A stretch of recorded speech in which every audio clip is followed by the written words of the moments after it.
Oh, mga kabungot, kumusta kayo diyan?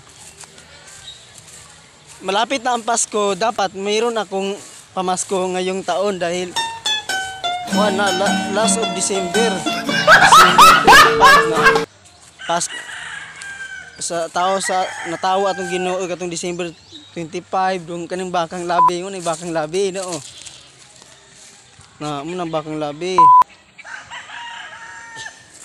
Doon ka na swili, agbaboy labi na po dire do. Muna akong kalubinhan diris. Muna akong kayutaan diris. Kuan diris kabangahan muna akong kayutaan o. Kuan sa ka-hektarya, 12 ka-hektarya ni akong kuan diri kayutaan muna akong kalubinhan. Pow. No.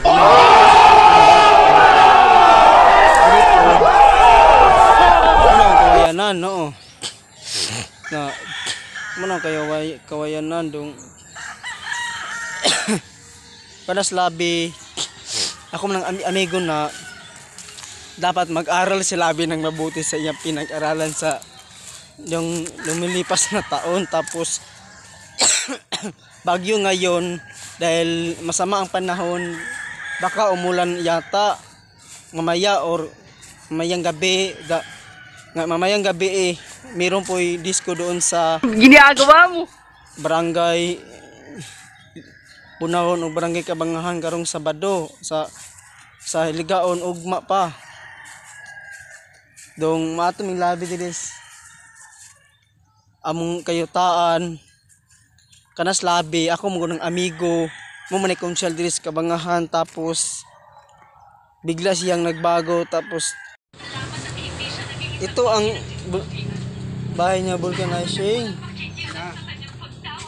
na kahit na taga Bacolod dito na rin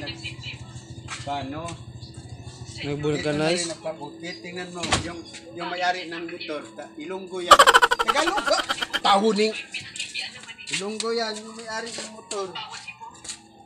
Dito na rin kasi expert yung mga pandikit niya, may halong kulangot. Kailap ka kulangot. Kulangot no, boy lito muli. May kang yung pamboltik niya may halong kulangot kaya dikit-dikit. Sobrang ba?